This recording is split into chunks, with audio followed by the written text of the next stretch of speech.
Yesu kwa kuwa wewe. Asante Yesu kwa kuwa wewe. Sema asante Baba kwa kuwa wewe umwema. Asante Yesu kwa kuwa wewe. Asante Yesu kwa kuwa wewe umwema. Asante Yesu kwa kuwa wewe. Sema asante Yesu kwa kuwa wewe umwema. Asante Yesu kwa kuwa wewe. Yale umefanya Mungu wangu, nasema wewe ni mwema. Asante Yesu kwa kuwa wewe. Sema asante Baba kwa kuwa wewe umwema. Asante Yesu kwa kuwa wewe. Yale umefanya leo Baba, nasema wewe ni mwema. Asante Yesu kwa kuwa wewe. Baba asante Shama kwa kuwa wewe umwema. Asante Yesu kwa kuwa wewe. Yale umefanya Baba yangu, nasema wewe ni mwema. Asante Yesu kwa kuwa wewe. Sana asante Rabi kwa kuwa wewe umwema. Asante Yesu kwa kuwa wewe. Shangwe, haleluya, shangwe kwa Yesu, haleluya. Haleluya, shangwe kwa Yesu, haleluya. Amen. Amen. Pigia Bwana Yesu makofi.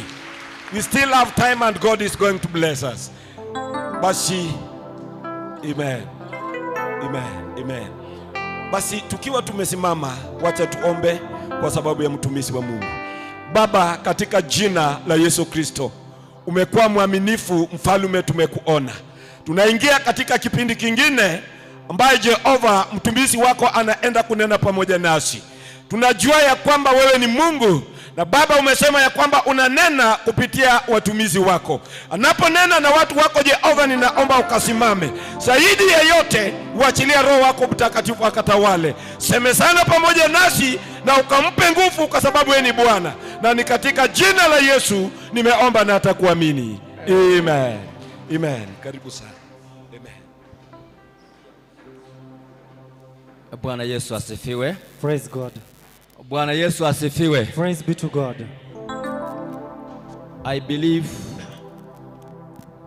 some of you munanijua, natumai wengine wenu mnanifahamu, and for the sake of those who am new to them, na kwa wale ambao mimi ni mgeni kwao, I'm Reverend Helix Tongi, yeye ni kasisi Eric Tongi, a pastor in Gesabakwa Church of God. katika mhubiri katika kanisa letu la Gesabakwa. As I was introduced by the senior pastor of the church, Jinsi nilivyotambuliwa na mhubiri mkuu, I have been in this altar for some time. nimekuwa katika madhabahu haya kwa muda. 20 years ago, I was a pastor here. Miaka 20 iliyopita nilikuwa mhubiri hapa. Again, I came back 2018 to 2021. Kisha nikarudi mwaka wa 2018 hadi 2022. And today, Na leo I'm your visitor. mimi ni mgeni wenu. Against the speaker, Tena mnenaji mkuu through the invitation of the senior pastor. kupitia mwaliko wa mhubiri wetu mkuu. I thank him for this opportunity, Na washukuru kwa ajili ya muda huu, and I thank him for the theme of the day. na nina mshukuru kwa ajili ya kiini cha siku. The theme of the day is dedication. Kiini cha siku ni kuwekwa wakfu. In other words, meaning to be set aside. Katika njia nyingine ni kutenganishwa. In other words, to be preserved for some purpose. Katika njia nyingine ni kutunzwa kwa ajili ya kazi fulani. Once something has been set aside, Japo kitu imetengwa kando, it is preserved for a special purpose. inawekezwa kwa ajili ya kazi fulani. I thank God for that. Ninashukuru Mungu kwa ajili ya hiyo. It is a wonderful theme. Ni kiini cha dhamana. And when he informed me about it, Na wakati alinijulisha kuhusu hii, I prayed niliomba and meditated upon it. na kisha nikaitazamia. And then God gave me a message Na Mungu akanipa ujumbe, about dedication, akanipa ujumbe kuhusu kuweka wakfu, dealing with the Ark of the Covenant. jinsi ya kushughulikia agano. The Ark of the Covenant, sanduku la agano. Sanduku la agano. Bwana Yesu asifiwe. Hallelujah. In the history of the church, katika historia ya kanisa, in the history of the Bible, katika historia ya Biblia, the heroes of faith, kulingana na imani, heroes of faith like Abraham, kulingana na watu wa imani kama Abrahamu, they observed a covenant. Walikuwa wanaangalia agano. And the covenant is an agreement. Na agano ni kukubaliana. It's a treaty. Ni pale kuweka makubaliano. It is an agreement or a treaty signed against. Ni pale makubaliano ambao watu wanaweka sahihi. Between two parties. Kati ya watu wawili. God, Mungu, initiated a covenant. Yeye aliendesha agano. And this was after, as you all know, na hii ilikuwa baada ya sisi wote tunavyojua, since Genesis chapter 3, katika kitabu cha Mwanzo 3, the relationship between man and God, ile uhusiano ulioko kati ya binadamu na Mungu, it got broken, ilikuwa imeharibika because of sin. Kwa ajili ya dhambi. The sin of disobedience. Ile dhambi ya kutotii. And now God came up with a formula because he loved God. Kwa hivyo Mungu alikuja na formula kwa sababu alikuwa anapenda binadamu. A formula of a covenant. Alikuja na formula ya agano. And whenever a covenant was involved, na wakati wote agano iliwekwa mahali, a sacrifice was involved. Lazima kungekuwa na dhabihu. A dedication was involved. Na pale kuwekwa wakfu basi ingewekwa pale. And when I followed the story of Abraham, kwa hivyo nilipofuata historia ya Abrahamu, whenever he settled, na popote alipokaa, in his journeys, katika mienendo zake, he used to raise an altar. Alikuwa anatengeneza madhabahu. He used to set apart a place. Alikuwa anatengeneza mahali. And raised it as an altar. Kisha anainua kama madhabahu. And made a renew of the covenant. Kisha anaingia katika agano. Today, leo, I'm going to speak from the book of 2 Samuel. Ninaenda kunena kutoka katika kitabu cha Samueli wa pili. Chapter 6. Ninaenda kusoma katika kitabu cha Samueli wa pili. I like us to read from verses 11 to 22. Na tutasoma aya ndogo 11 hadi 22. You can read. Kitabu cha Samueli wa pili aya 6 aya ndogo 11 hadi 22. Biblia inasema ya kwamba sanduku la Bwana akaletia katika nyumba ya Obed Edom Mgiti muda wa miezi mitatu, naye Bwana akambarikia Obed Edomu na nyumba yake yote. Kisha mfalme Daudi akaambiwa ya kwamba Bwana ameibarikia nyumba ya Obed Edomu na vitu vyote alivyo navyo kwa ajili ya sanduku la Mungu. Daudi akaenda akalileta sanduku la Mungu toka nyumba ya Obed Edomu mpaka mji wa Daudi kwa shangwe. Hata ikawa watu waliolichukua sanduku la Bwana, sanduku la Bwana walipokwisha kwenda hatua 6, akachinja ng'ombe na kinono. Daudi akacheza mbele za Bwana kwa nguvu zake zote, na Daudi alikuwa amevaa naivera ya kitani. Basi Daudi na nyumba yote ya Israeli wakalileta sanduku la Bwana kwa shangwe na kwa sauti ya tarumbeta. Ikawa sanduku la Bwana lilipoingia mji wa Daudi, Mikali binti Saulo akachungulia dirishani, akamwona mfalme Daudi akirarukiwa na kucheza mbele za Bwana, akamdharau moyoni mwake. Wakaliingiza sanduku la Bwana na kuliweka mahali pake katikati ya hema aliyoipiga Daudi kwa ajili yake. Naye Daudi akatoa sadaka za kuteketezwa na sadaka za amani mbele za Bwana. Kisha Daudi alipokwisha kutoa sadaka ya kuteketezwa na sadaka za amani, akawabarikia watu kwa jina la Bwana wa majeshi. Akawagawia watu wote, mkutano wote wa Israeli, wanaume kwa wanawake, kila mtu mkate wa ngano na kipande cha nyama na mkate wa zabibu. Basi wao wote wakaenda zao, kila mtu nyumbani kwake. Ndipo Daudi akarudi ili awabarikie watu wa nyumbani mwake na Mikali binti Saulo. Akatoka nje aende kumlaki Daudi, naye akasema, Mfalme wa Israeli alikuwa mtukufu leo namna gani, akijifunua mwili wake mbele ya vijakazi vya watumishi wake, mfano wa watu baradhuli, mojawapo ajifunavyo mwili wake mbele ya watu, asipokuwa na haya. Daudi akamwambia Mikali, ilikuwa mbele za Bwana aliyenichagua mimi juu baba yako na juu ya nyumba yake, ili kuniweka niwe mkuu juu ya watu wa Bwana, juu ya Israeli. Kwa hiyo mimi nitacheza mbele za Bwana, kisha nitakuwa hafifu zaidi, nami nitakuwa mnyonge machoni pangu mimi mwenyewe, lakini kwa wale vijakazi uliowanena, kwa hao nitaheshimiwa. Hallelujah. Hallelujah. Bwana Yesu asifiwe. Hallelujah. Bwana Yesu asifiwe. Hallelujah. What is the Ark of the Covenant? Sanduku la agano ni nini? It was a special vessel. Ilikuwa ni chombo ya dhamana. A special vessel. Ni chombo ya dhamana. Which contained in it kile ambacho kilibeba ndani the tablets of the 10 commandments. Ilibeba amri 10. The heavenly bread, manna. Ilibeba mkate wa mbinguni, mana. And Aaron's staff. Na ikabeba hata na viungu vingine. Aaron's staff, fimbo ya Haruni. Ilikuwa imebeba pia fimbo ya Haruni. Bwana Yesu asifiwe. Hallelujah. The Ark of the Covenant contained 3 special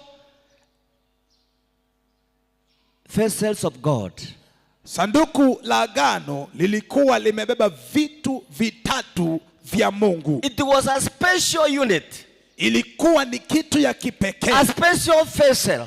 Yani kiungo cha kipekee. Which was stored in a special place. Ambacho kiliwekwa mahali pa kipekee. Guarded by special people. Ilikuwa imewekwa pale pa watu wa kipekee. In the case of moving it from one place to another, because it was not permanently placed somewhere. Haikuwa imewekwa sehemu fulani imara, bali ingeweza kutolewa. It was to be moved by special people. Ilifaa itolewe na watu wa kipekee. Known as Levites. Ambao walikuwa wanajulikana kama Walawi. And even priests. Na hata wakuhani. In this case, in chapter 6 of 2 Samuel. Katika hiki kitabu ambacho tumesoma 6 ya Samueli, King David, Mfalme Daudi, treated this case of transporting this Ark of the Covenant ordinarily. Aliweza kuangazia hii neno ya kusafirisha hii agano la Mungu katika njia ya kawaida. He did it casually. Aliifanya katika njia ya kawaida. Without paying attention.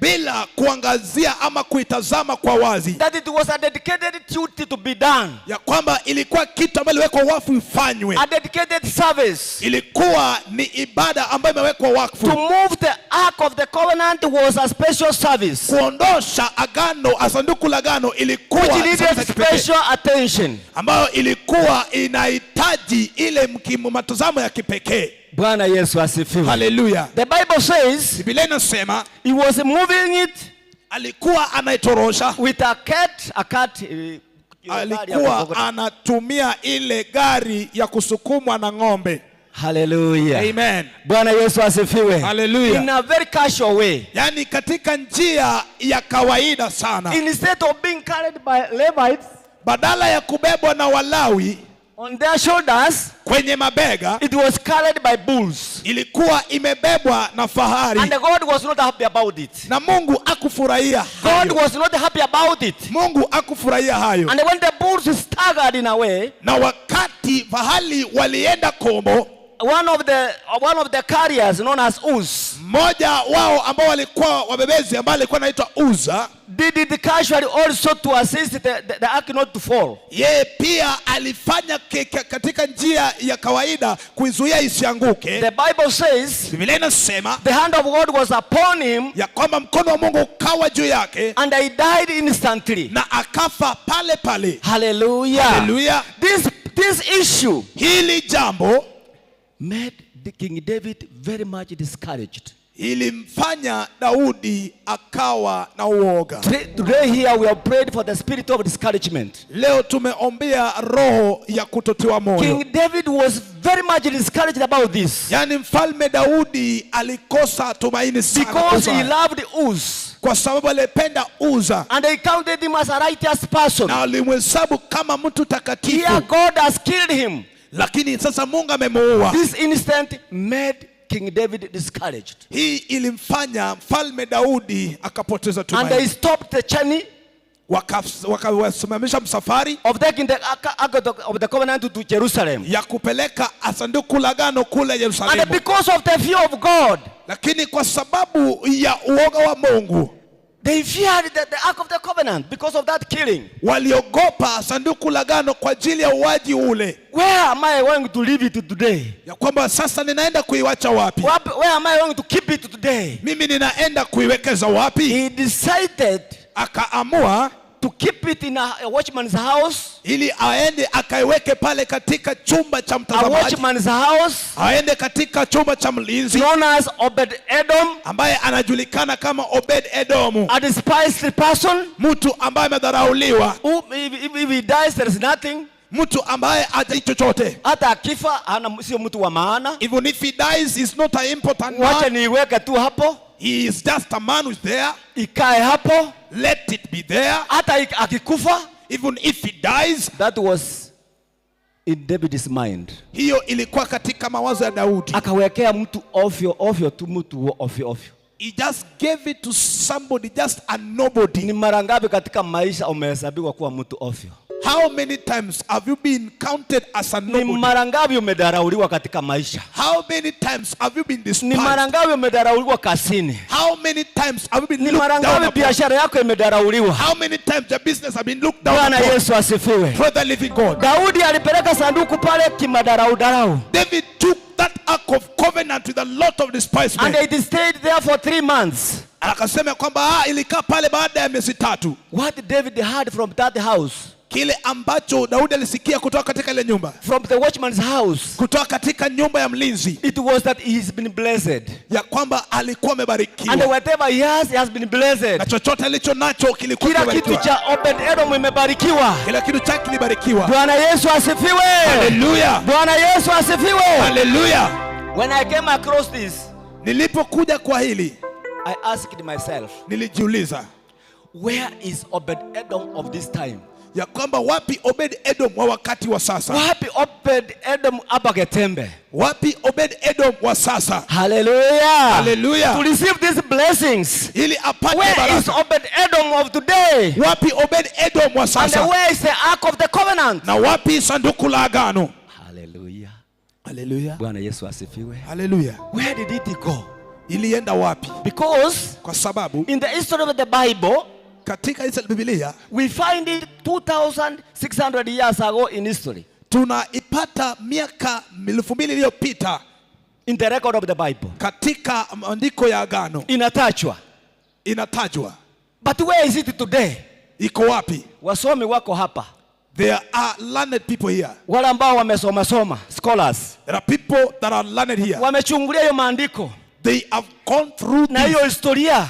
and this history. Where is the ark of the covenant today? Iko wapi sanduku la agano leo? Getembe, where is the ark of the covenant today? Getembe, sanduku la agano liko wapi? Bwana Yesu asifiwe. Praise the Lord. Wasomi wengine wanasema There are scholars who are saying iko Ethiopia hapa juu. that it is in Ethiopia here. Hapa Ethiopia. It is just in Ethiopia here.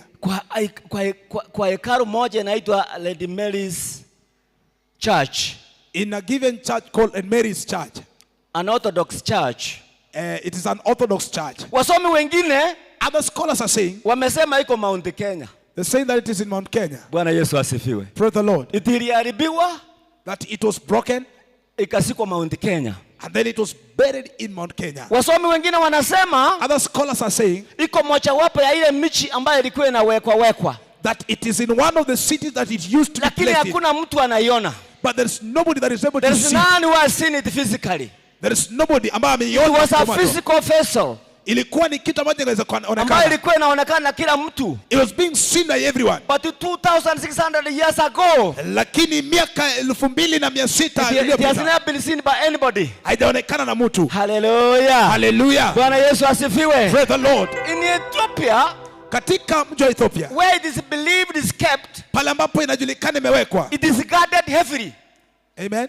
It is guarded heavily Kitu ambacho imewekewa ulinzi. with a special person. Imewekewa ulinzi na mtu wa kipekee. Bwana Yesu asifiwe. Hallelujah. And what is the Ark of the Covenant today? Sasa agano, sanduku la agano ni nini leo? Because it is not visible. Kwa sababu ni kitu hakionekani. It is not seen. Ni kitu ambacho hakionekani. Since the coming of Jesus Christ Kutokea kuja kwake Yesu and Kristo initiating a church, na inatingisha kanisa, the physical ule mtazamo wa nje exited.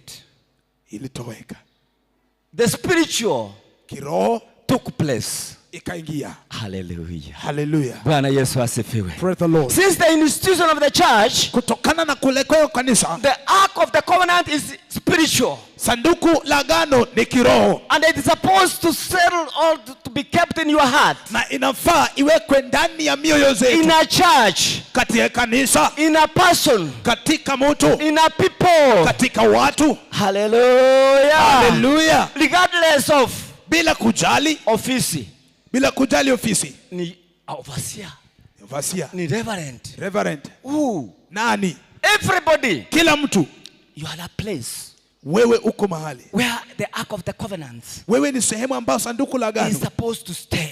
inafaa ikae. It will stay if only Itakaa pale iwapo if you accept kama umekubali to be set aside. ili uweze If you ukatenganishwa, accept kama umekubali to be dedicated. ili uweze And ukawekwa after being wakfu. dedicated, Baada ya kuwekewa wakfu, you dedicate yourself. unajiweka wakfu Dedicating mwenyewe. yourself, Baada ya kujiweka wakfu, meaning inamaanisha living a Christian life, unaishi maisha ya living Ukristo, like Christ. unaishi kama Kristo, Hallelujah. Hallelujah. Living like Christ. unaishi kama Kristo.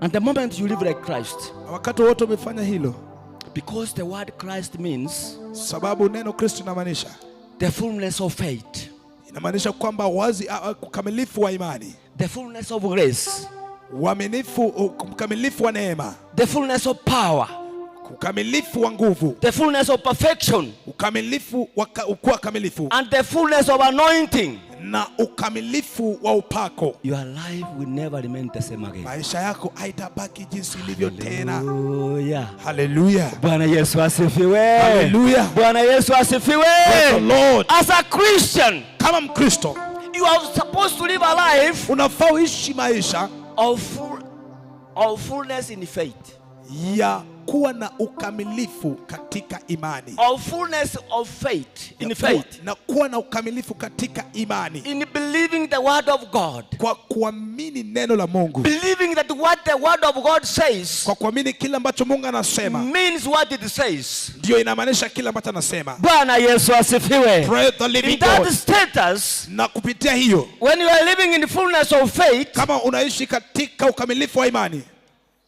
you shall have God's favor, utapata kibali kwa Mungu, God's grace.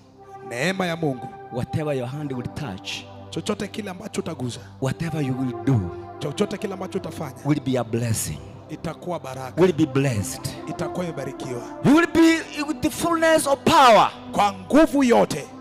You will have a fullness of power. Utakuwa na nguvu. Hallelujah. Hallelujah. I believe I'm speaking to a person Naamini ya kwamba nanena na mtu who is discouraged in life, ambaye amekosa tumaini katika who had maisha, been disappointed in life, ambaye ameweza who had akakosa been tumaini planning maisha, to do something that had failed, ambaye anapanga kufanya kitu, or whatever you are planning to do fails, ama chochote kitu ambacho anapanga kufanya inaanguka. I believe I'm speaking to such a people. Na nena na mtu ambaye anapitia kama A hiyo. discouraged spirit, Wale ambao wamekosa kutiwa moyo. a despised spirit. Ile roho ambayo hajatiwa moyo.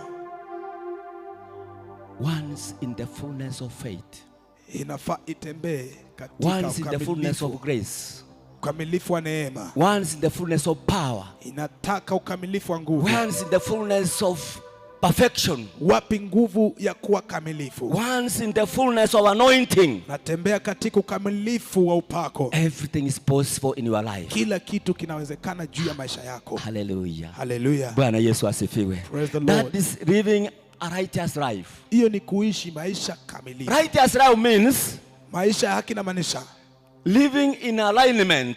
inamaanisha unaishi katika kulingana. Living in alignment to God's will Unaishi kulingana na mapenzi yake Mungu and God's requirements. na mahitaji yake Mungu. In alignment Kuangia katika line yake. inamaanisha ya kwamba It means ikiwa huyu ni Mungu, if this is God who is straight, ambaye ni imani, to live in alignment, kukaa kwake, unastahili kusimama na wewe it means that you have to stand with him. straight in him, Unasimama wima kwake in his requirements, kutoka na mahitaji in yake his will, na mapenzi in yake his statutes. na hata katika njia zake. You stay aligned to God's word. Yani unasimama kulingana na neno la Mungu. Bwana Yesu asifiwe. Praise the Lord. Bwana Yesu asifiwe. Praise the Lord. That's the moment you realize that you have been set aside. Maanisha kwamba umewekwa kando. After realizing Baada ya kugundua that the house of Edom has been blessed, ya kwamba nyumba la Edomu imebarikiwa, David made Israel righteous. basi Daudi akatengeneza maisha yake iwe He takatifu. took his time to repent. Alichukua wakati wake akatubu. For 3 months David repented. Baada ya miezi 3 Daudi akatubu. He cried to God Akamlilia Mungu by the act kutokana na kitendo of contempt ya kuwa na moyo ambao umebondeka. he did about transporting the ark of the covenant casually. Alifanya kusafirisha agano katika njia ya kawaida. He took time to repent. Alichukua muda kutubu. What we have already done here. Kile ambacho tumefanya hapa tayari. Well, after repenting, Baada ya kutubu, hakuachia pale. he never stopped from there. Daudi alichukua hatua, David took a step akafaa rasmi. and then he weared himself with. He was not a Levite. Hakuwa mtu wa Lawi. He was not a priest. Hakuwa kuhani. He took a step forward. Alichukua hatua After repenting, baada ya kutubu, after being in fullness of faith, baada ya kulipa gharama yake ya after imani, being in fullness of grace baada ya kuwa katika ukamilifu wa and neema anointing, na upako, David wore alafu Daudi a priestly robe. akavaa nguo ya kuhani.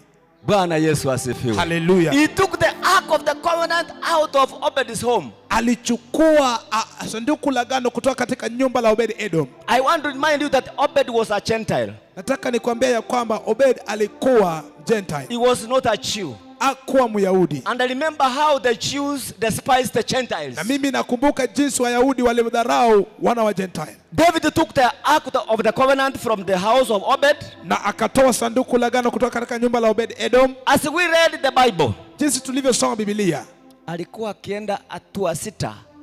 that he was walking 6 steps. Hatua 6 sijui maana yake ni nini? Who can explain to us? Hatua 6 ni hatua gani hiyo?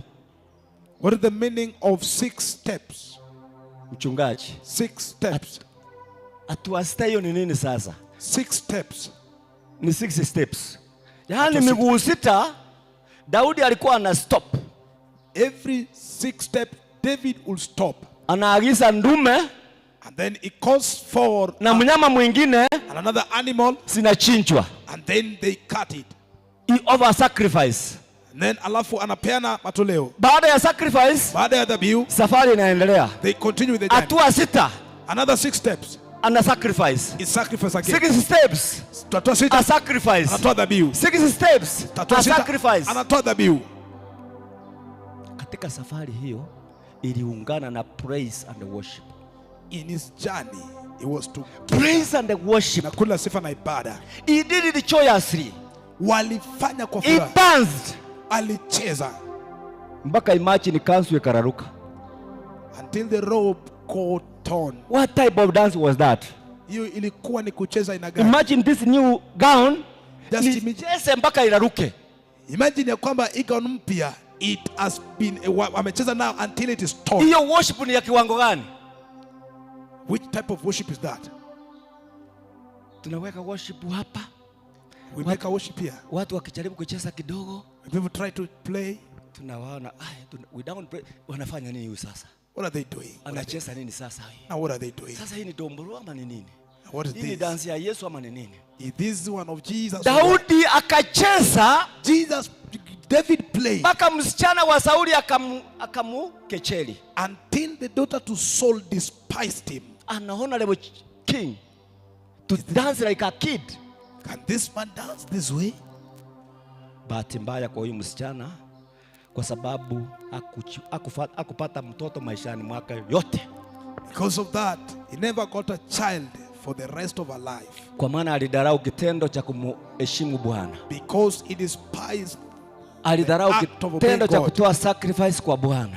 he despised ile kitendo ya kutoa dhabihu kwa Mungu. Kutoa sacrifice kwa Bwana Giving a sacrifice to God sio pesa tu, is not only money. sio wanyama tu. It's not only animals. The Bible says in Romans chapter 12 Biblia inasema katika kitabu cha Warumi 12 verses 1 aya 1 ya kwamba wapendwa, that friends, I urge you, ninawahimiza, ninawasihi, I urge you toeni miili yenu that give out your body kuwa dhabihu iliyo hai, as a living sacrifice, ni ibada yenu ya kweli, as it is your appropriate way of your worship. sincere worship. Yani ni njia yenu ya haki ya kuabudu. I don't know, since morning Sijui tangia asubuhi we have done praises and worship here tumefanya maabudu na for a kusifu long time, kwa muda mrefu.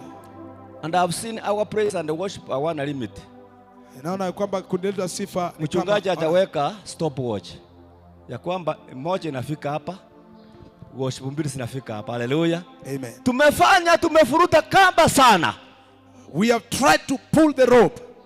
na Biblia inasema kwamba Mungu ni sifa, The Bible says that God is the praise. anapenda sifa, He loves praises anakaa ndani ya sifa. and then he lives in the praises. Our praise and worship Kundi letu la sifa na ibada is supposed to attract God, inafaa imvutie Mungu, and it will attract God na wanafaa wamvutie Mungu if we do it kama tumeifanya, sacrificingly. tukifanya kwa kujitolea. Haleluya. Hallelujah. Tukijitoa sisi wenyewe, If we give ourselves, tukitoa mali yetu wenyewe if we give our wealth as sacrifices. kama dhabihu. Abraham, our father of faith. Abraham, our father of faith, Abrahamu baba wetu wa imani did it, alifanya, and God tried to test him. na Mungu akaamua kumjaribu. In Genesis chapter 22, Katika kitabu cha Mwanzo 22 he told him, akamwambia, take it your only son chukua mwana wako pekee and offer him a na sacrifice. umpatie kama dhabihu. Hakukataa. He never refused. Alienda, alichukua. When Mungu akatokeza kondoo. God had to give a ram. A true worship Yani ni ile A true kuabudu wa kweli. worship Kuabudu wa kweli is a sacrificial worship. ni kuabudu wa kujitolea. How much do we give? Ni jinsi gani tunapeana In our giving, katika matoleo yetu? do we give sacrificingly, Je, tunatoa kwa kuamua or we give by comparison? ama tunatoa kwa kusukumwa? Tunatoa kwa sababu tunasurutishwa, Are we giving because we've been compelled? kwa sababu na sisi tusomwe. Are we giving so that we can learn? Secretary akisoma na mimi jina langu liweko. Did the secretary read that my name should be there? Hallelujah. Hallelujah. Bwana Yesu asifiwe. Hallelujah. Bwana Yesu asifiwe. Praise the Lord. Once you have been set aside, Baada ya tu ya kuwekwa kando, once you have been dedicated, baada tu ya kuwekwa wakfu, you ought to know that wewe na mali yako you have been dedicated. unafaa ujue ya kwamba you together with your wealth umewekwa wakfu. Sio wako tena. It is not, they don't belong to you Hata again. mali sio yako tena. Even that wealth does not belong to you. And whenever a case of giving arises, na haipo pale pa kupeana license. Ask your soul, Jiulize nafsi yako, how much am I to give? jinsi gani natoana? How much am I to give? Sasa nafaa kutoa kiasi At gani? this moment, how much am I to give? Wakati huu nafaa kutoa kiasi Seek gani? from your soul Jiangalie kwa moyo before God. kabla ya Mungu. Remember you are before God. Kumbuka uko mbele zake Mungu. Uliza moyo wako, Ask your heart, nimtolee Mungu kiasi gani? what should I give to God? Na mchue, And you know, the giving that touches God's heart ile matoleo ambayo inamkuza Mungu, is the one that had been given sacrificingly. yule ambaye amekuwa akitoa kwa kujinyima. Yani ile yote. He gives everything. Sijasema mupeleke yote kama Sakahora. I don't say that you give everything like the case of Sakahola. Hapana. No. Hapana. Hallelujah. Amen. Yani utoe mpaka usikie kwamba umetoa yo. Give until you feel like that you have Until given you out feel everything. pain. Hadi uhisi uchungu. People are being blessed. Watu wanabarikiwa. People are being blessed in the altars of Kisii town. Watu wanabarikiwa hapa Kisii Town. And we are in Kisii town. Na tuko katika hapa Kisii Town. And we are not being blessed. Na tunaenda kubarikiwa. Tutaparikiwa namna gani? How shall we be blessed Ikiwa hatusimami na kazi ya Bwana. if we are not standing with the work of God? Jacob. Chungimulo. Mwenyekiti, Chungi. Chumalo. Biane. Mwenyekiti, simama ukuje. This man Huyu mtu is in college. ako katika shule. He is pursuing theological education. Anasomea theolojia. He has not reported for 3 weeks. Yeye hajaenda shuleni baada ya wiki 3 Because of lack of school fees. kwa sababu amekosa karo. Don't we have men and women here Na tuko na wanawake hapa who can stand ambao wanaweza kusimama with this man? na huyu mtu. Na fees ya Ibeno sio pesa mingi. Ile karo ya Ibeno is not much. In a semester, Katika semester it is like only 30K. ni 30,000 peke yake. Only like 30K. 30,000 peke yake. 3 semesters, it's around 90. Yaani semester 3 ni 90,000. He has not reported kwa sababu wako na watoto kwa shule. Hajaingia shuleni kwa sababu he also has children in school. And he values his children's welfare. Na anajali kuendelea kwa watoto wake. Yeye amechiacha nje. He has left himself outside. I wish Mimi ningetamani mtu angewasa ndani mwake hata mtu mmoja tu that somebody could think in his own mind, one person, aseme huyo wacha tukufe na yeye. that let me die with this pastor. Vile Daudi alisema wacha tupeleke hiyo sanduku kwa huyo hata akikufa. The same way Sio wa maana David sana. say that let me take the ark of covenant, even if he dies, no problem. I wish ningepata hata mtu mmoja. Ningetamani to get even one person. Enda Kate. Go sit. Ukienda Deliverance Church, Ukienda katika kanisa la Deliverance, ukienda Pefa Church, if you go to Pefa Church, you will get 3 to 4 students utapata ya kwamba kunao watoto 4, 3, 2 who are pursuing PA. ambao wanafanya theolojia, Na ni kanisa na gharamia hayo. na it is the church that is taking care of that. Sio asina ya kanisa. Men and women wanasema nimesimama na huyo. Nimesimama na huyo niachie. Nimesimama na huyo niachie. Wanaume wako wanasema kwamba we are standing with this person, we are standing with this person, living for me. Wacha nikuambie, Let me tell you, no single unit, hakuna kitu moja, no single person hakuna mtu mmoja will be accomplished in faith ambaye atakamilika katika imani without the assistance of another. bila kusaidiwa na mtu. No single unit, Hakuna mtu yeyote, no single person hakuna yeyote who does not need somebody to stand with him, ambaye hataki mtu to asimame stake naye, him to stand kumsaidia kusimama in life. katika maisha yake. I believe you need somebody to stand with you, Ninaamini ya kwamba unahitaji mtu and the asimame nawe. ministry needs somebody to stand with the ministry. Na hata huduma inataka mtu asimame naye. hauna nafasi ya kuenda kuhubiri. You don't have the time to preach. Ako na nafasi. That time. Alafu kisuizi kidogo tu asuiriwe kwenda kuhubiri. But then the barrier now makes him not to go and preach. Let me assure you, ukisimama na yeye, wacha nikwambie kwamba ukisimama na mtu ambaye anasoma theolojia, if you stand with a person that is taking theology, ile njia atakuwa akihubiri, the way that he will be preaching in, yule mtu ambaye ataokoka, that person that will be born again, hatahesabiwa peke yake. You want to be counted on him alone. Hata wewe pia utahesabiwa. Even you, kwa sababu ulisababisha ameenda kuhubiri injili. Because you made him to go and preach the gospel. You have enabled him to preach. Umemsaidia kwenda kuhubiri. You have also preached. Wewe pia umehubiri. You have been blessed. Na umebarikiwa. Hallelujah. Hallelujah. Bwana Yesu asifiwe. Praise the Lord. We are serving a God of covenant. Tunamtumikia Mungu wa agano. And the covenant of God, na agano la Mungu, must be associated with a sacrifice. Lazima iwekwe pamoja na dhabihu. There is no complete agreement or covenant without a sacrifice. Hakuna makubaliano ambao inakamilika bila dhabihu. Let us evaluate our sacrifices. Wacha tuweze tukachunguze. How do we give? Jinsi gani tunapeana? Na nimetoa formula kwamba wewe mwenyewe ulisa moyo wako. I've given a formula that ask yourself, as a dedicated person, kama mtu ambaye amejikumika, as a special vessel, kama chombo cha maana, in the house of God, katika nyumba la Bwana, how much am I going to give? Nitatoa kiasi gani to please my God? Ili nimfurahishe Mungu wangu. Umpendeze Mungu wako. Ili umpendeze Mungu wako. Sio mchungaji, not the pastor. Sio madhabahu, not the altar. Umpendeze Mungu wako. But then you please your God. May God bless you so much. Mungu awabariki sana.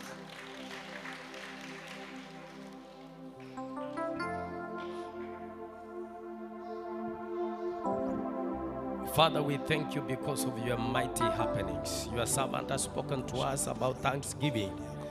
Now, my Lord, you need us to be committed in standing with your work. Oh, I pray that you make us to be vessels of honor in your house, a people who are ready to stand with your work, and a people who are committed even to give what we have for the sake of your kingdom. Bless him as you bless us as we are going to give. In Jesus' name I pray. Amen. Amen. We are now at the peak. Sasa tumefika katika kilele. Worship team, simameni juu. Kundi la sifa na kuabudu, arise up. Amesema watu wakacheza wakaimba poa. I say that people dance and they sang better. Na sasa tunaenda kutoa, ningependa tuwekewe vikabu vyetu vya sadaka mahali hapa. I would love that let our giving boxes be availed here. People of Gatemba, I am sure you are aware that we had indicated today is when we are getting back our Thanksgiving envelopes. Najua mnajua leo ndio tunaleta vitu za sadaka zetu. It has taken us 1 month to meditate upon what we are going to give. Imetuchukua mwezi mmoja ili tuweze tukaangazie kila ambacho tunatoa. And I am sure we are here with our best. Na niko na uhakika ya kwamba tuko hapa na mazuri yetu. And so as worship leads us in praises, jinsi hivyo kundi la sifa wakituongoza katika sifa, we are going to start by giving these envelopes. Tunaenda kuanza kwa kupeana bahasha hizi.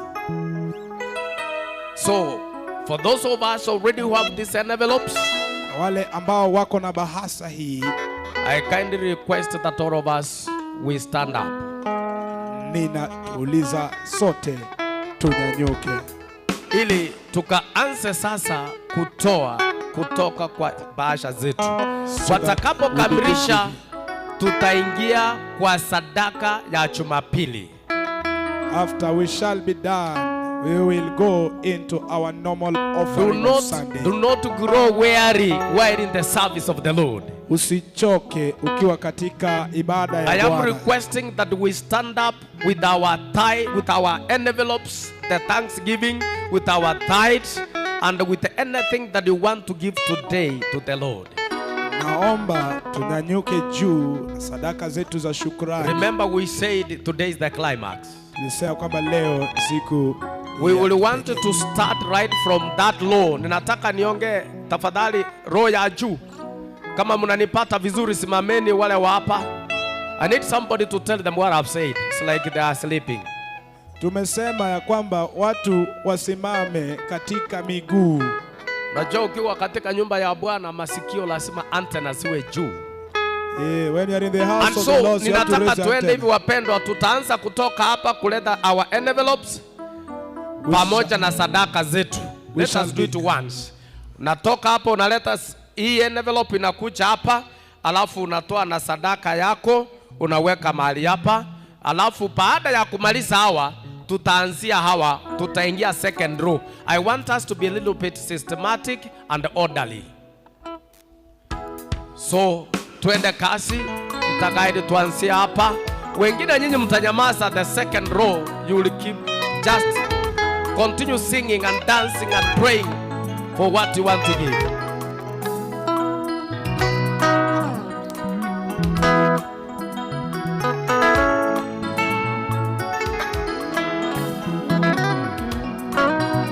Asante, hilo ndio tuko sadaka yako ya Jumapili pamoja na envelope. Tafadhali kujeni.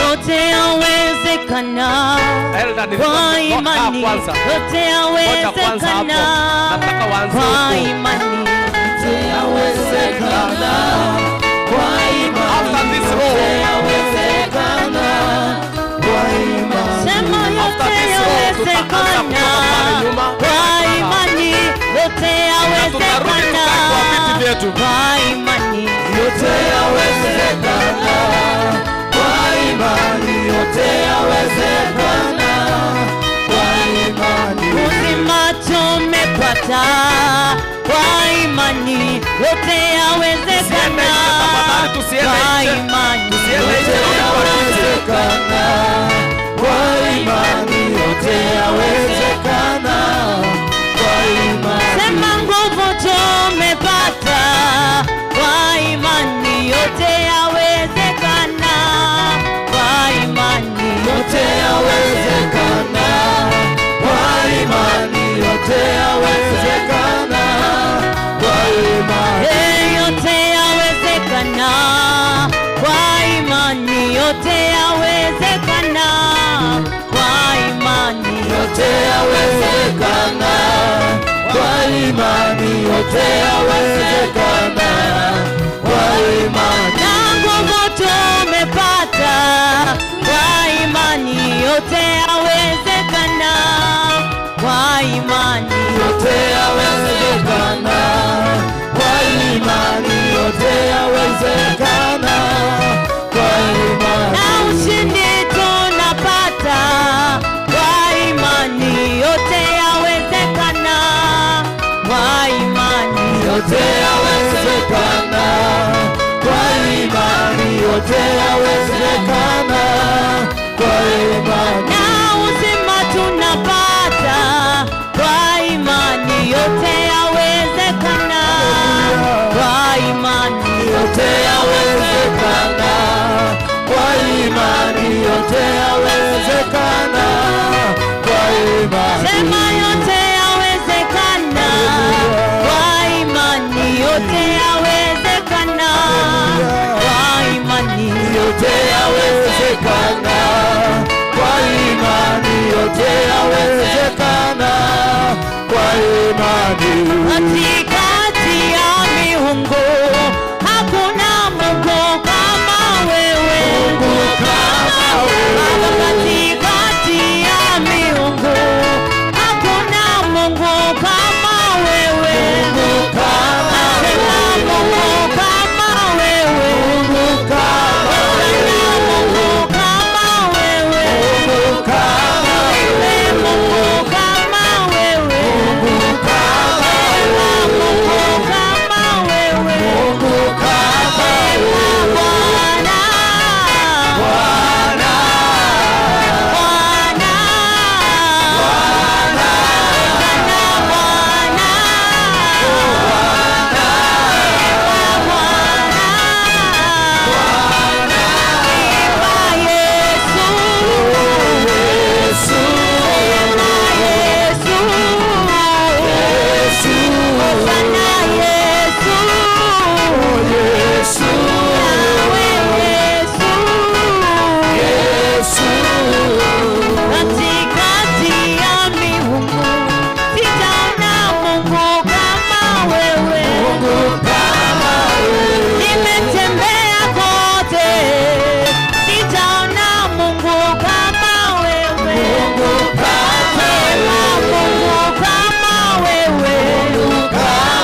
Sema uinuliwe Bwana wa mabwana, uinuliwe unatenda mema.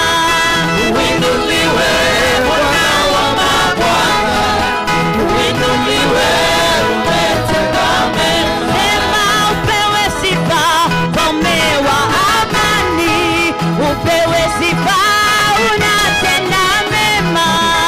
Uinuliwe Bwana wa mabwana, uinuliwe umetenda mema. Baba uinuliwe, Baba wetu leo, uinuliwe unatenda mema.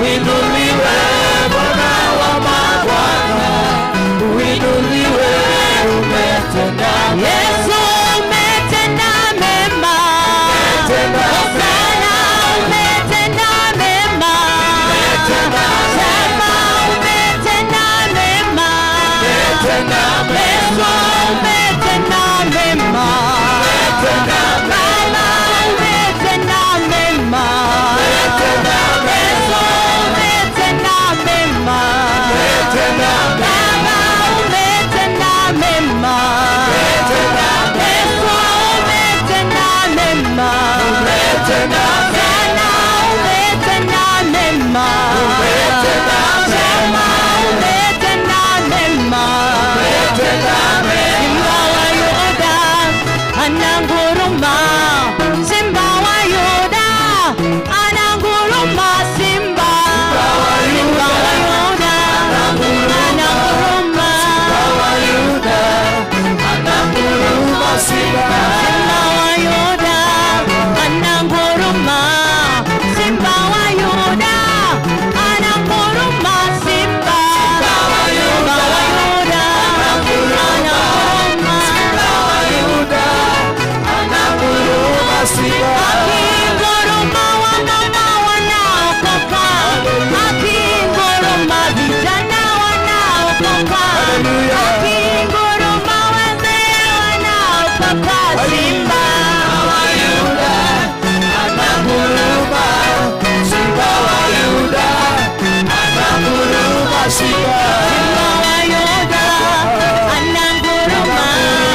Simba wa Yuda ananguruma, Simba wa Yuda ananguruma, Simba wa Yuda ananguruma, Simba wa Yuda ananguruma, Simba Naiwewe shangwe, naiwewe shangwe,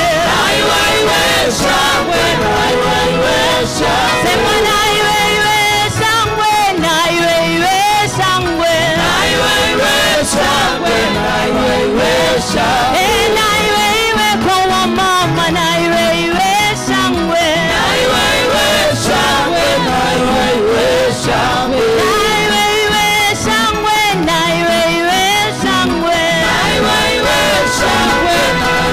sema naiwewe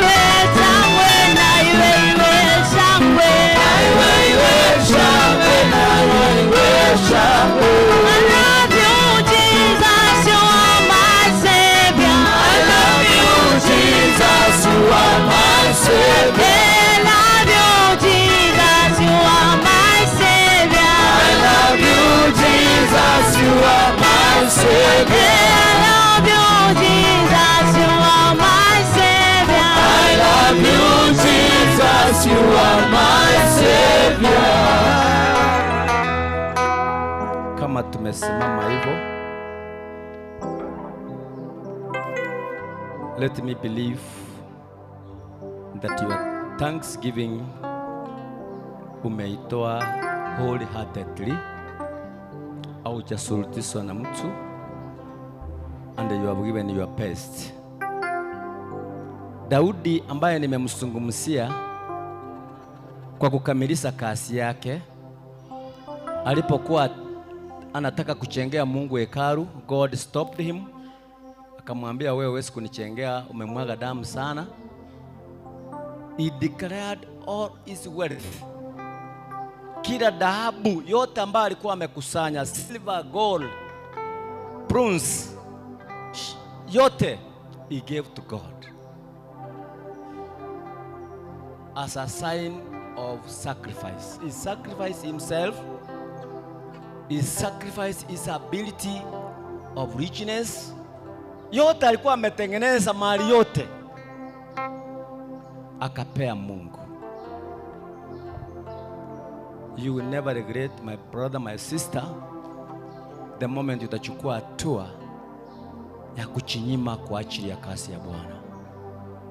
Let me believe the prayer I'm going to offer tonight, it is going to break the yoke of despise, the yoke of discouragement, the yoke of failure, the yoke of sickness, the yoke that has caused you not to prosper. Ninapoenda kuongoza ombi hili, usinyamaze tu, na wewe mwambie kutoka ndani ya moyo wako kwamba Mungu, funja nira hii, funja nira hii, na Bwana ni mwaminifu and is going to make it. Na tuombe. Baba, katika jina la Yesu Kristo, mbele yako na mbele ya mkutano huu, tazama nimeshuhudia waume kwa wake wakijitokeza na kutoa sadaka ya shukrani. Wametoa sadaka ya hiari. Hii ni baada ya mwito, ni baada ya kuchiizi kutoka ndani kwamba na wao wasimame na kazi yako. Mtakatifu, kaipokee sadaka hii. Mtakatifu, pokea dhabihu hii. Kubali dhabihu hii Bwana, pamoja na manukato na maombi ya watakatifu mbinguni, yasababishe wapendwa hawa waondolewe nira ya kila aina. Tazama, kuna nira ya kudharauliwa, kuna nira ya kufunjwa moyo, kuna nira ya kutoendelea, kuna nira ya kutofanikiwa, kuna nira ya magonjwa, kuna nira ambayo imefunja ndoa za watu. Katika jina la Yesu Kristo, funja kila nira. Nira ambayo inasuia watoto wetu wakose kusoma, inasuia watoto wetu wakose kupata kazi, nira ambayo inasuia sisi kutoona baraka za wokovu wetu, ukaifunje leo. Natangaza baraka kwa kila mmoja, natangaza ushindi kwa kila mmoja, natangaza kufunguliwa kwa kila mmoja, natangaza kuangaziwa kila mmoja. Kuanzia leo hii Bwana, maisha yao yasiwe vile yalivyokuwa. Let them experience your victory. Let them experience your love. Let them experience your power and grace. In the name of Jesus Christ, I pray and believe. Makofi kwake Yesu.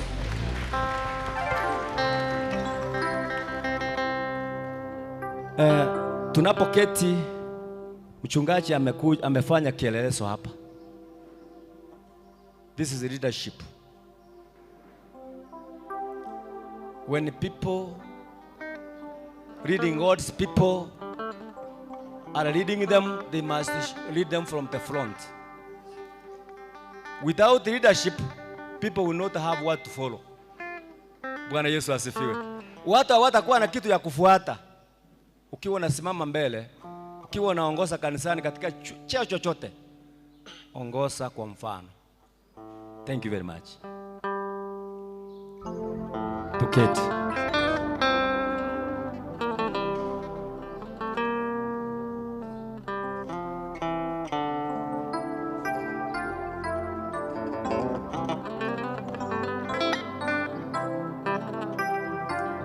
Amen. Bwana Yesu asifiwe sana. Inua tu mkono yako kama bado unampenda Yesu. Amen. Bwana akubariki sana. Tunataka tuchukue nafasi, tunaingia katika meza ya Bwana.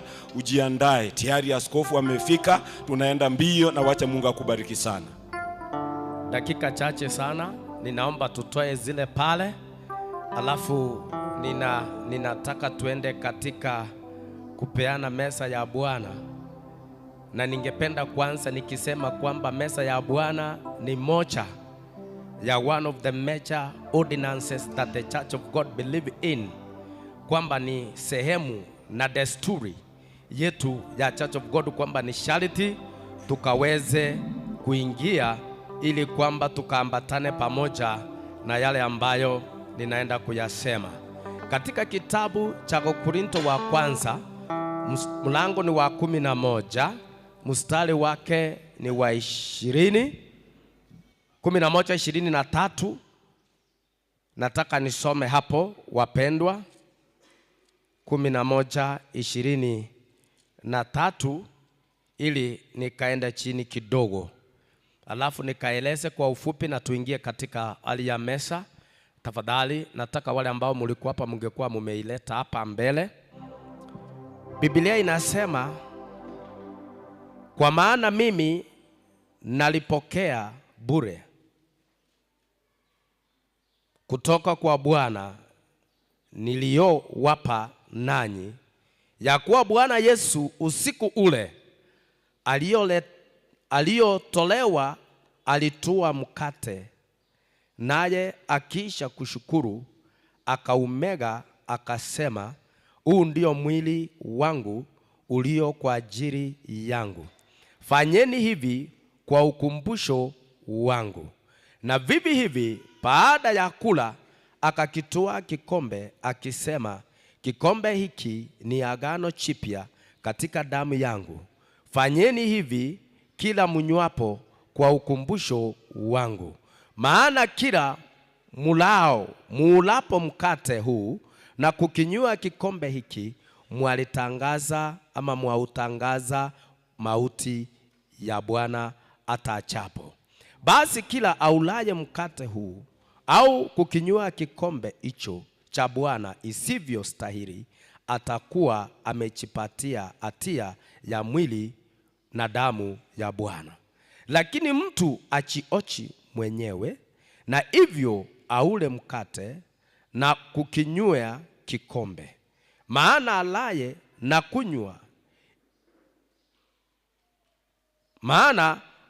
na kunywa ula na kunywa hukumu ya nafsi yake, kwa kutokupambanua ule mwili. Kwa sababu hiyo wako wengi kwenu walio hawajiwezi na dhaifu, na watu kadha wa kadha wamelala. Lakini kama tungelipambanua nafsi zetu, tusingekula wala kunywa, ila tuhukumiwapo tuarudiwa na Bwana, isije ikatupasa adhabu pamoja na dunia. Kwa hiyo ndugu zangu, mkutanapo mpate kula, mungojeane. Mtu akiwa na njaa na ale nyumbani kwake, musipate kukutanika kwa hukumu. Na hayo yaliyosalia ni chapo nitayatengeneza. Bwana Yesu asifiwe. Nataka nilete hili jambo kwetu kwamba kushiriki katika meza ya Bwana is one of the pertinent ordinances that the Church of God has always done. Kwamba katika ile dhamira ama katika vile vipengele ambavyo tunasimamia kama kanisa la Mungu, moja yapo ni kukula na kushiriki katika meza ya Bwana.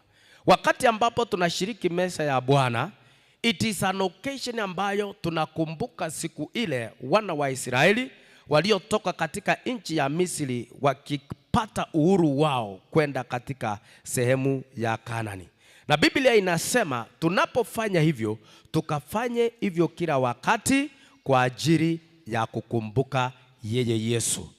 Jambo la pili ni wakati ambapo tunaweza kudhihirisha kwamba kutoka ndani yetu tunayo furaha na tunayo shukurani kwa ajili ya Yesu Kristo kwa yale yote ambayo amefanya juu ya maisha yetu. Kwa hivyo tunashukuru tukiwa tunamega mkate, tunakunywa na ile kikombe kwa ajili ya kutoa shukurani. Na Wakristo wanahifadhiwa, wamewekwa ili wakaweze kutangaza uhuru wao kutoka kwa dhambi, tabu zote na changamoto pamoja na kifo, kupitia kwa kuweza kushikamana pamoja na meza hii. Ni jinsi gani ambavyo tunavyoenda kutumika kanisa letu, na hivyo ndivyo ilivyo, ni kwamba inatumika kutoka na watoto walio na miaka 12 kwenda juu. Kwa hivyo if you are below 12 years, you are not allowed to share with us this Lord's table. Secondly, Biblia inasema ikiwa umewekwa na umepatiswa ndani ya maji mengi, wewe uko huru kuweza kushiriki meza hii.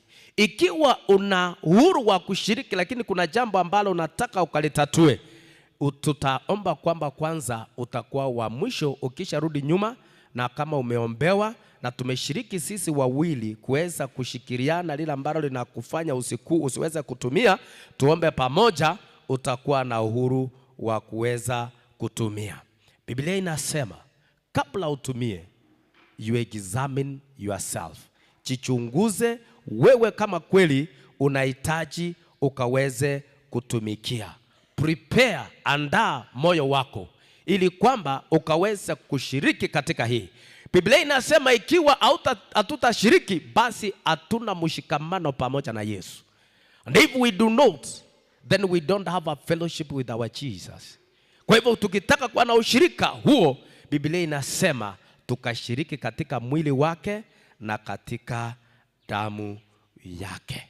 Hivyo ninaomba wale ambao tunaweka mahali hapa kwa ajili ya kutusaidia wakuja hapa mbele. Na niseme hivi, ni akina nani? The Church of God has given what we call the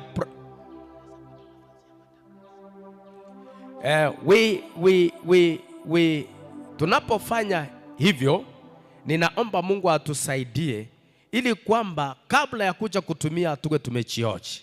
But we have to separate ourselves, na tukisha rudi katika viti ambavyo tuko, nitawaonyesha vile tutafanya, tutatumia, tumalize, tupate matangazo, ndiposa tuende.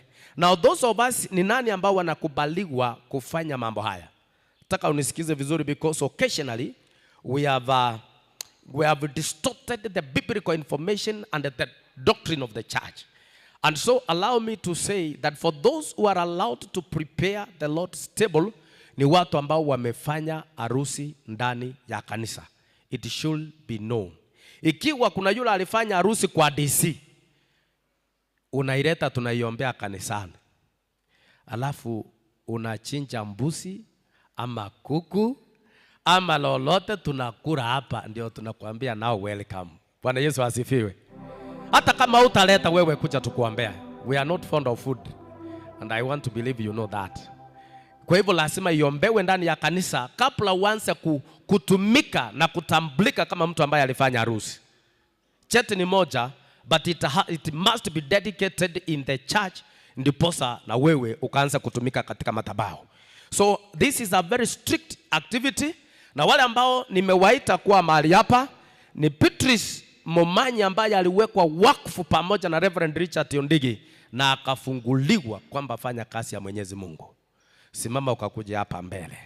Pastor Vincent Nyangoya, kuja hapa mbele, alifanya harusi. Pia wake wenu, wale ambao kama wewe mke wako pia naye ako huru wa kufanya. Dan Nyangalesi ako wapi? Na yeye pia na mke wake, maana waliunganishwa, wako huru kufanya mambo hayo. You can be used at the altar wakati Mungu atapenda ukipata hiyo nafasi pia. Dennis Machogu yuko mahali hapa, and Mr. Paul Matara, a people who have wedded in the church and they were prayed for, na sasa tutawatumia katika sehemu hii. Kipenda uchukue hiyo Biblia, my son, chukue hiyo Biblia. Taka ufungue kitabu cha Matthew 26:26.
Kwa hivyo wanaposhughulika, ninataka tufanye hivi. Ni wangapi wale ambapo tunaenda kutumia imeza, because it has strict restrictions kwamba lazima upatiswe ndani ya machi mengi na uwe umechiochi ndiposa ukaweze kutumia. Kwa hivyo wale ambao watatumia, tukae katika roho hii. Watoto ambao wako na miaka 12 kwenda chini wataenda upande huu. Wale ambao mko upande huu na mtatumia, nitawaomba kwa heshima ya Mwenyezi Mungu mukarudi mahali hapa, so that tutaenda, so ndio tutamaliza haraka. Mtarudi upande huu. Wale ambao tunatumia mko hapo, mumepatizwa na mko tayari kutumia, tafadhali kuja katika roho hii. Na wale ambao tuko katika roho hii na pia hatutatumia, hatujapatizwa ndani ya maji mengi, ama kuna jambo ambalo linatufanya tusitumie, turudi upande wa juu. Na wale ambao wako chini, hivyo hivyo tufanye pale chini. Wale ambao mko tayari kutumia meza ya Bwana, tutarudi hapa. Na wale ambao bado hatujachioje na labda kuna kitu inafanya tusitumie, tutarudi pale chini. So tufanye hivyo in the interest of time, so that tuanze.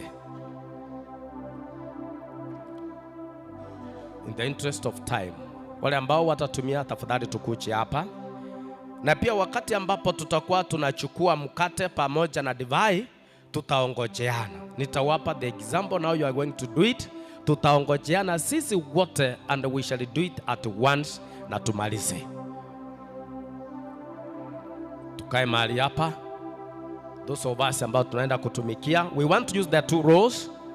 The two rows, wale ambao wamepatiswa ndani ya machi mengi na pia wamechochi kwamba tunatumia, we gonna be in this very two rows. Tafadhali tukae katika roho hii. Asanteni.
Asante.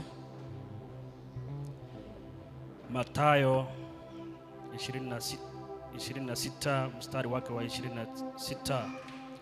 Nao walipokuwa wakila, Yesu alitoa mkate akabariki.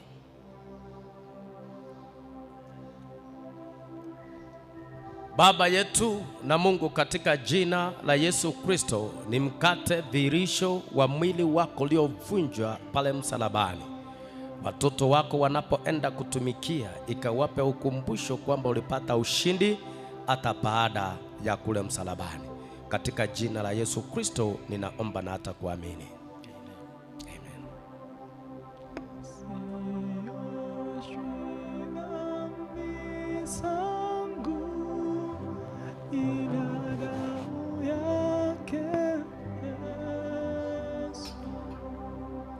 Saba, akakitua kikombe akashukuru.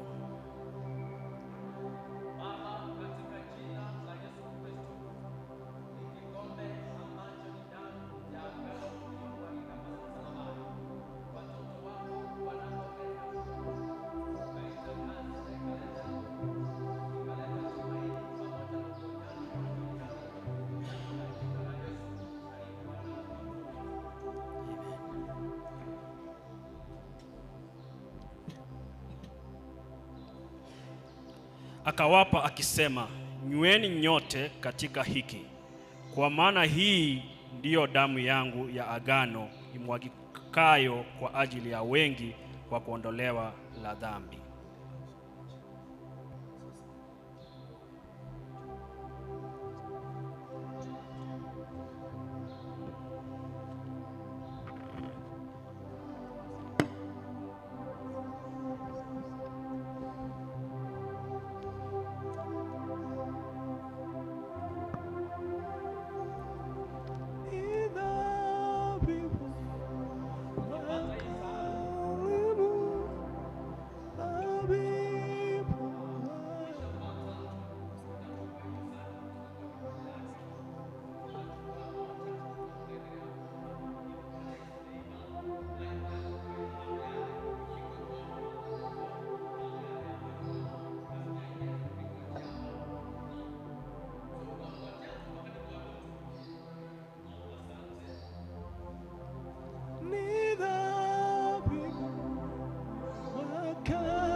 Damu yake na sadaka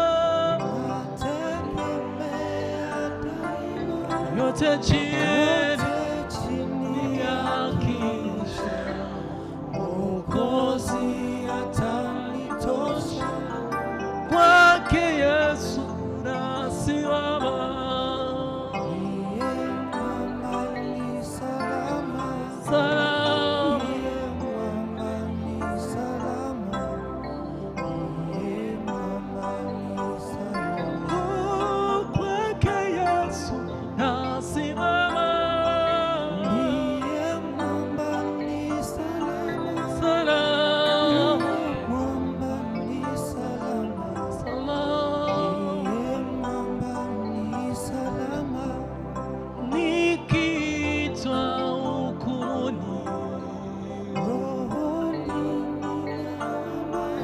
Nikifikwa haki yake, sina hofu mbele zake.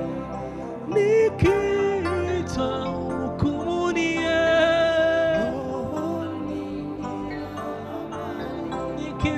nikifikwa haki yake, sina hofu mbele zake. Kwake Yesu nasimama. Salama, ndiye salama. Kwake Yesu nasimama.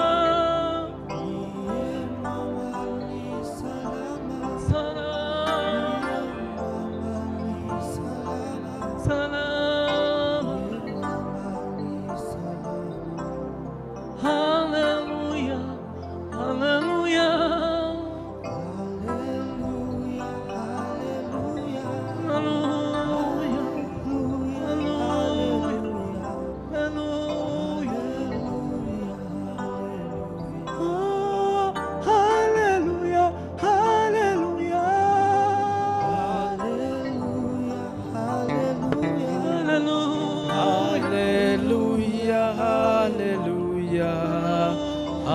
Haleluya, haleluya.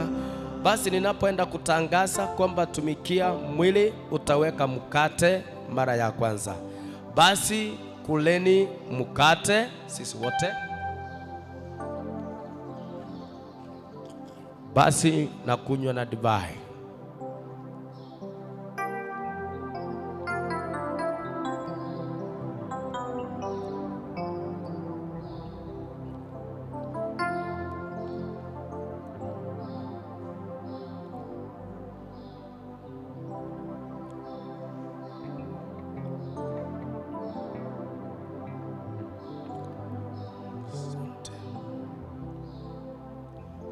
Tunakuinua Yesu, tunakuinua, tunakuinua Yesu, tunakuinua, tunakuinua Yesu, tunakuinua, tunakuinua Yesu, tunakuinua, tunakuinua, tunakuinua, tunakuinua Yesu, Bwana wangu, tunakuinua. Our church secretary.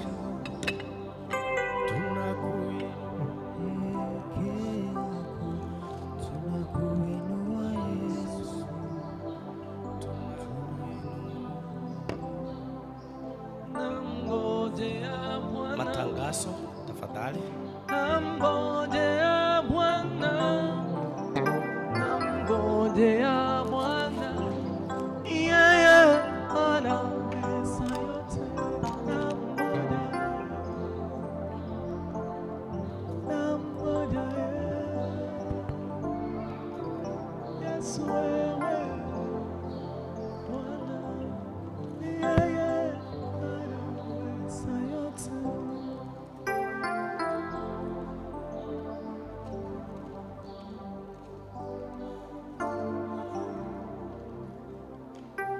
Praise God Church. Amen. Praise God. Amen. Leo tumekuwa na ibada ya kipekee. And I don't want to take much time because I will dilute the message. Here are today's announcements. Number one is that today we have had a very wonderful service. The service of encounter with the God. The service full of thanksgiving. The service of breakthrough. I think all we are very much blessed.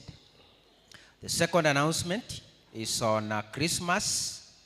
As we have been announcing, today we are closing the contributions of last year's Christmas.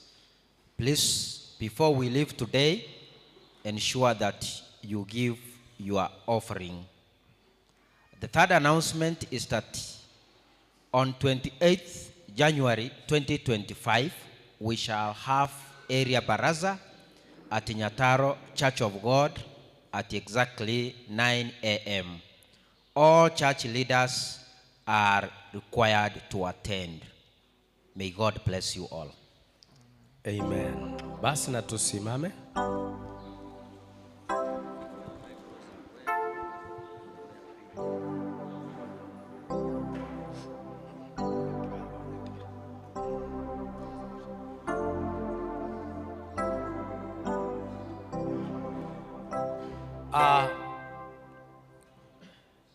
Ningependa nikimaliza kusoma tupate wimbo cha kutumaini sina, na kila mmoja tutapata nafasi ya kwenda nje. Biblia inasema, nao walipokwisha kuimba walitoka kwenda mlima wa Mizeituni. Cha kutumaini sina ila damu yake Yesu, sina wema wa kutosha, dhambi zangu kuziosha. Cha kutumaini sina ila damu yake Yesu, sina wema wa kutosha.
Yeah.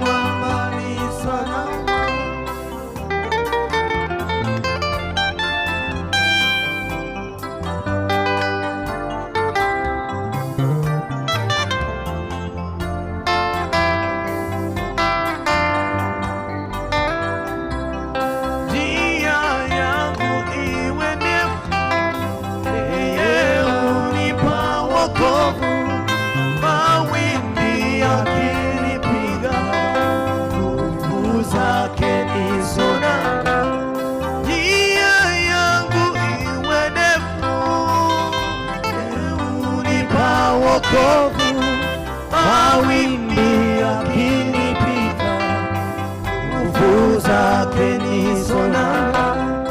Kwake Yesu nasimama, ndiye mwamba ni salama, ndiye mwamba ni salama, ndiye mwamba ni salama. Kwake Yesu nasimama, ndiye mwamba ni salama, ndiye mwamba ni salama, ndiye mwamba ni salama. Kwake Yesu nasimama, ndiye mwamba ni salama, ndiye mwamba ni salama, ndiye mwamba ni salama. Kwake Yesu nasimama mimi, ndiye mwamba ni salama, ndiye mwamba ni salama, ndiye mwamba ni salama. Salama Yesu, ikiwa nawe ni salama maisha, tanikiita katika chochote utakuwa salama.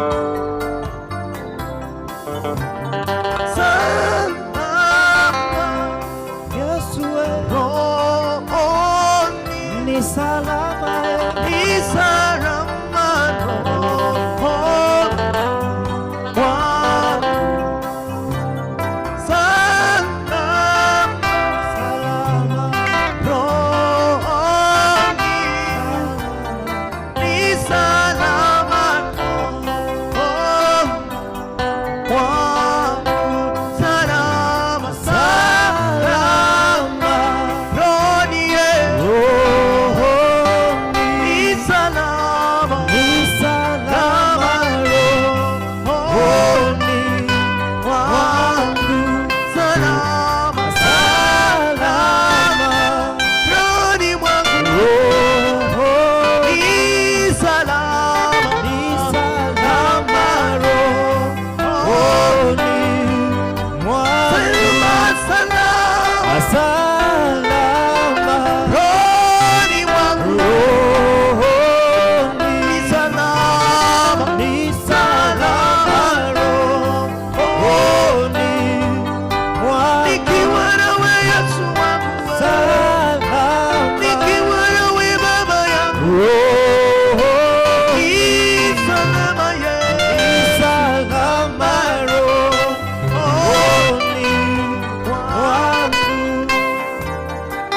Asa